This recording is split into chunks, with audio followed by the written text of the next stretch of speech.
Good afternoon, everybody.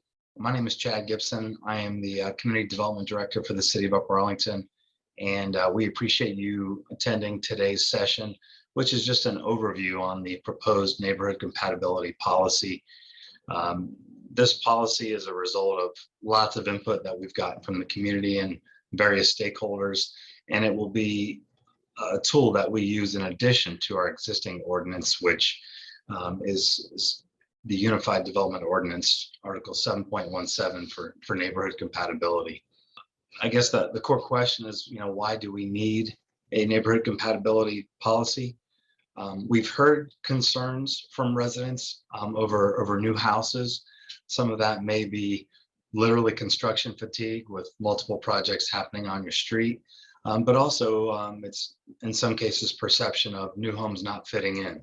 And that was really the reasoning behind the ordinance in the first place from back in 2002, is just trying to avoid what we at the time called McMansions and protecting the character of our neighborhoods. I don't think anyone expects all new homes to be like a home that was built in the 50s, for example. But we do have to recognize some reasonable standards that make sure the new homes are not outliers and that they reasonably blend into the established character of our neighborhoods. We're seeing historic reinvestment in Upper Arlington the last 5 years. We've seen almost $1 billion in construction. That is not something we ever anticipated, but it continues in spite of everything going on in the world.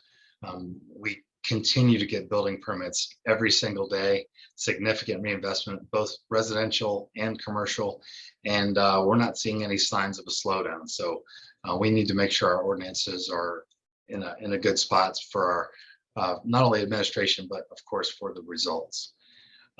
We also need to make sure that our ordinances and this policy provides clarity, and so that any new person coming to the community has clear expectations on what our requirements mean and what they're expected to do. So just big picture, some significant issues that are not considered by this policy are what we call ADUs, or accessory dwelling units. We're not talking about any further changes to the historic demolition process, affordable housing, or environmental standards for building. Those are significant big picture issues that City Council may or may not choose to take on in the coming months or years. So this policy is specific toward neighborhood compatibility, and after a lot of hours of work, it hopefully represents all of the input that we've received from stakeholders. So we're looking to City Council for those bigger picture issues. How we got here, here's the timeline. As some of you remember, last year we did a series of focus groups, lots of residents, some builders, architects, etc., folks that were interested in this topic, and we got some really nice feedback. We pulled together the draft policy. It's been taken to BZAP for review, and we've got some additional comments there. Now we're in what's sort of a public open house phase, whether it's online or in person. We've got 4 of those, including today, just again to get the word out on what this policy is and what it contains. And then ultimately we'll end up at City Council for their review and input.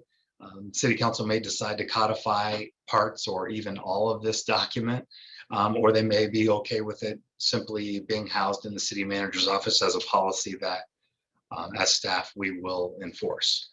And then we expect after that to formally implement it, although many of these components are already being administered today. So with that, looking at the history, as you know, we've had this on the books since 2002, and it has evolved. We've updated them from guidelines to requirements. We made enhancements really 2018, and now we're in our next round of enhancements to make sure that the results we're getting are appropriate. You'll see some information that Justin and Alyssa will present that shows, we have roughly 11,000 single family homes in Upper Arlington, and we are usually at or below 30 new homes per year. So if you're looking at this from a percentage, it's a fairly low percentage of our housing stock, but again, if you have one or even two or three of these on your street, it's a significant issue for you and for all residents. I want to just mention a couple of the perceptions that we received, both positive and negative, from the working groups last summer. You know, the intent of the ordinance is appreciated, and you know, we want to protect property values. We want to enhance our existing neighborhoods while not staying static. We have to recognize that our housing stock in certain areas absolutely needs updated. We're a desirable community. We have a great location, great schools. So we have to achieve that balance. Some of the negative perceptions of our existing ordinance, inconsistencies or subjective application, maybe deference to builders even. There is, in some cases, desire for a more expansive process and even an architectural review board. And I want to make it clear that's not on the table at this time. We believe the policy, as you will see described, does a ton to get us moving forward and get that clarity and that less subjectivity and more objectivity in the code. As Chad mentioned, we're getting in the new homes, they're still coming. We've had 16, 24, 35, 19, and 8 so far this year. I think that number might even be up to 10 or 11. We had 2 or 3 come in the last day or two here. And then all those home values, they're over $1 million.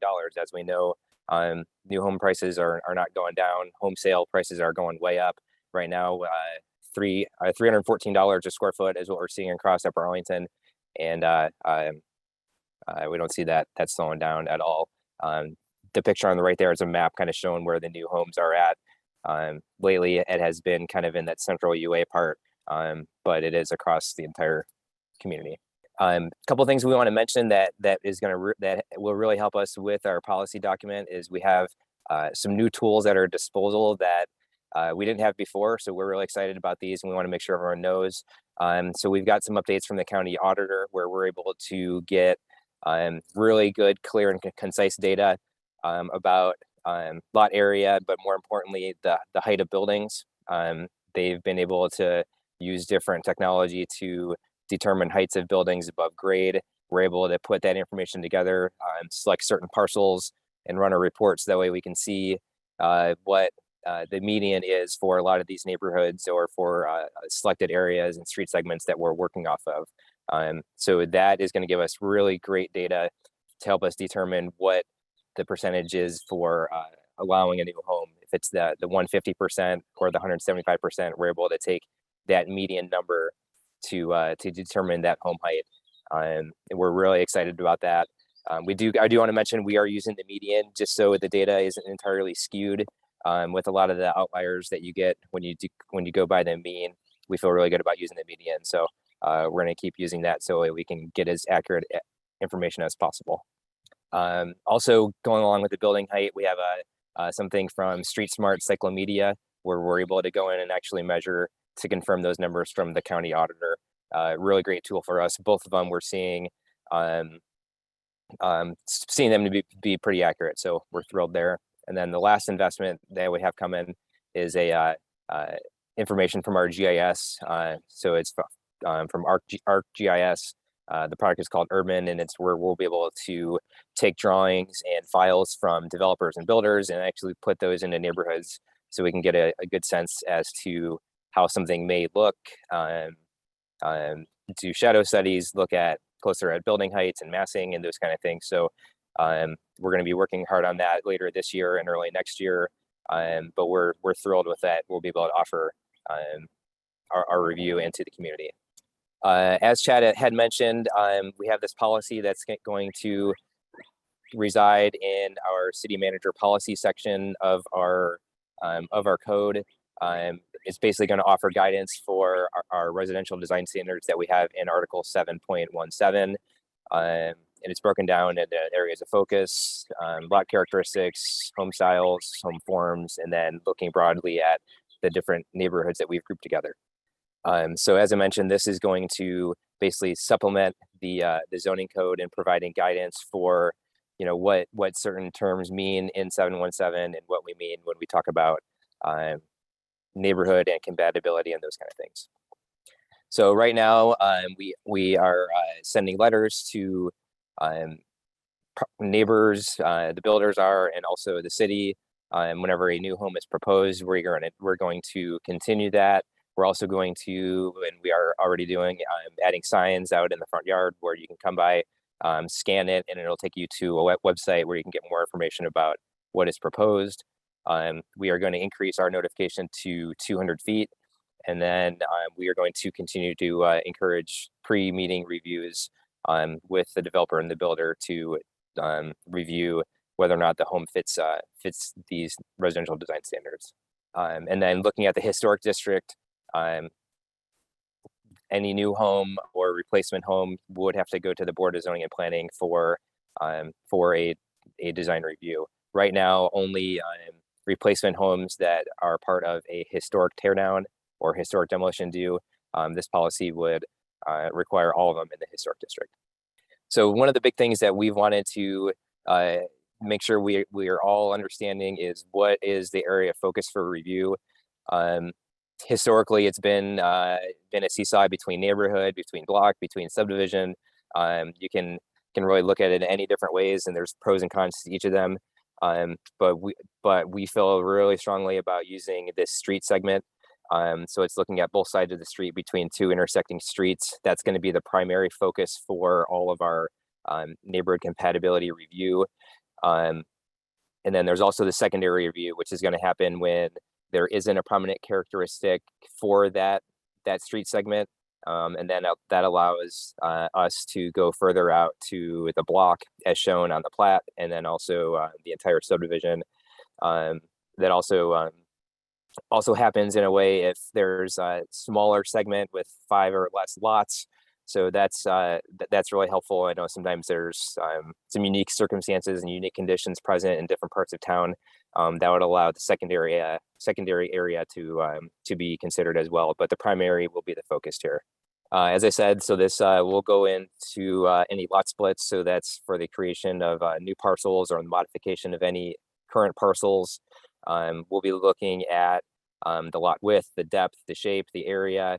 That all kind of goes in with the configuration as it is in the code now, but this is more clear with those specifics in there. And then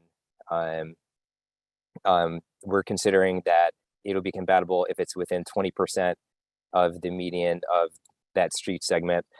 So we would look at each of those characteristics there, plot it out, and see if it's within 20% of the median. And then when new homes are proposed, we're looking at the front yard setback, 10% forward or behind adjacent homes while also meeting the required platted setbacks. That's so we don't get homes that are pushed way back and disrupting the rhythm of the streetscape. So that's important. So we're looking at 10%. So if the setback's 40, your house can be 44 feet back. So that way it's considered to be compatible with the street. Garages, actually, this came up a lot during our focus groups on how some of the new homes there have 4 garage bays facing the street, or if they're turned. So this looks at what's kind of what the number is that are on the street segment, and then also looks at the carriage style detached garages that you do see. We've seen a lot of those where someone tries to put them way out in front of the house, and it just really disrupts the character of that street. So that's being changed to be kind of pushed further back, kind of halfway on the back of the house. So that way it's not affecting it, and it kind of blends in with the house there. And then lastly here, but I think before I throw it to Alyssa, looking at privacy and balconies. A lot of the new homes that we're seeing have these 2nd floor and even 3rd floor balconies. We don't allow 3-story homes. It's that 2.5, but we are seeing where someone on that 2.5 story where they'll do a balcony. We want to try to get those to be more central and part of the house. So those side yard setbacks would be double to where that balcony can be. So if the setback's 12 feet, then it would need to be 24 feet to the side of it. So that should help increase privacy in those locations of the balconies.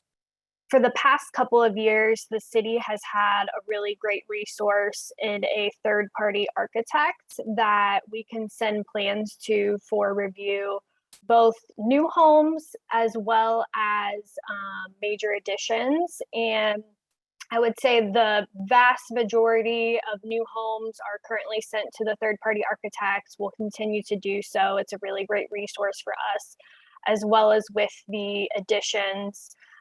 So that'll be a continued resource.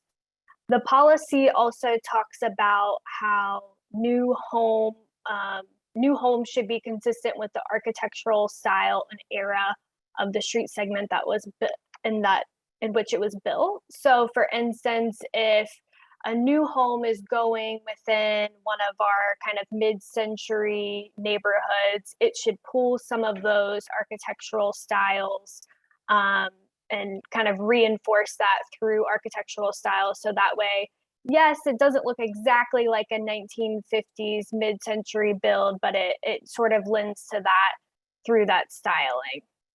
And we've clarified in the policy that when architectural styles are very unique from what's currently existing in the neighborhood, when a proposed addition or new home stands out, for instance, an easy example would be a modern home on a predominantly traditional home street, then we're not necessarily saying whether that's good or bad. We're saying that that requires an additional layer of review.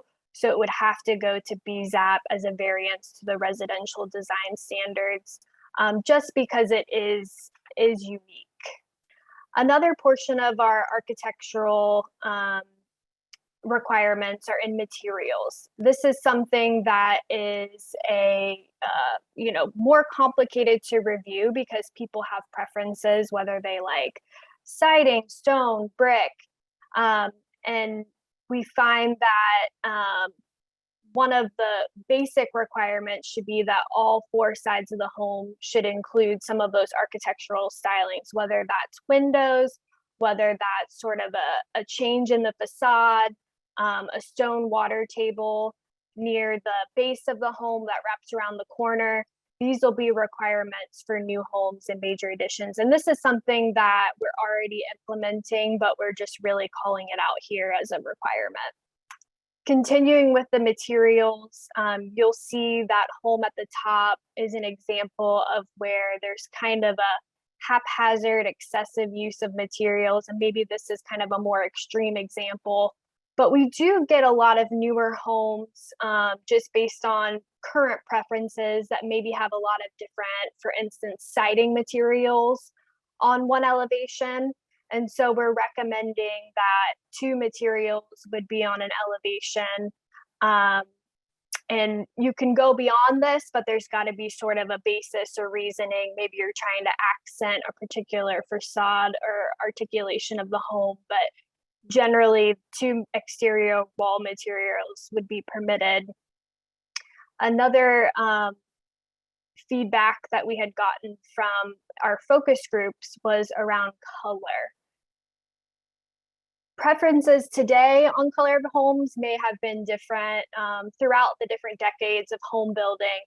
And so if a new home is going to be for instance, stark white in color when all the other homes on the street are more earth tones and stone, then we'll require that some stone material gets used on the home, or maybe a different kind of shade of white is used to better complement the new home so that it fits in with the street better. Next, we'll get into building height, and I think building height and massing were definitely major concerns that we heard about, and we feel like this will really reflect some of those concerns and limit height, especially in our neighborhoods that maybe have mostly single-story homes. So the way that we're going to assess building height related to neighborhood compatibility is looking at the street segment. So the both sides of the street where the house is located in between two intersecting streets.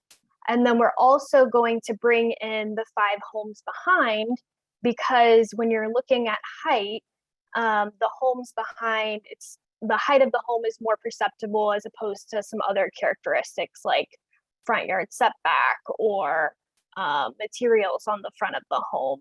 So when looking at building height, we'll determine if the new home height is compatible, if it's in 150% of the the median. And the median was chosen because, as Justin said, there was some concern that outliers may artificially inflate that height. And in talking with our consultant from the focus groups last year and continued discussions internally, we feel like the median will really protect any sort of inflation of the home height related to kind of those outliers. Another requirement as part of building height that sort of these two requirements work together is that the number of stories shall not be more than 1 full story above the street segment median. So for instance, if there are all 1-story homes, you can't build a 2.5-story home on that street. Now, as we kind of work through testing this policy over the last couple months, we did run into some circumstances where we felt like an increase in height did make sense. So if unique conditions are present, then the height of the home could be 175% of the street segment median. And those conditions include things like changes in topography, if the elevation is such that the home height is actually reduced according to neighboring homes because of sort of the elevation of the land. Another consideration would be if it's a really large lot, if they're proposing really large side and rear yard setbacks, and then also if it's located on a more major street where speeds are probably a little quicker, the street width's probably a little wider, and maybe a little bit of a taller home would be acceptable and fit in with the neighborhood better there. Another requirement in the policy that gets to massing is our increased side yard setback. So when a 2-story new build or a home that's putting a 2-story addition on, the side yard setback would it be 1.25 times the required minimum side yard setback if it's adjacent to a single-story home. So this is going to reduce that kind of bulky feel from the street and from neighboring homes when they're located adjacent to single-story homes. And the final piece of our recommended policy here is what we're calling neighborhood typologies. And this is kind of a quick look, cheat sheet, if you will, into what neighborhoods exist in Upper Arlington, and generally provides some of those characteristics like typical number of stories, that median home height, architectural style, materials, year constructed. This is going to be a really good first glance for people looking to maybe build in UA or put an addition on their home and they're less familiar with the area. This is a good starting point for them. And as we were developing these neighborhood typologies, we got out into the community, we drove around, and we realized that there is really a lot of variety, even within some of these neighborhoods.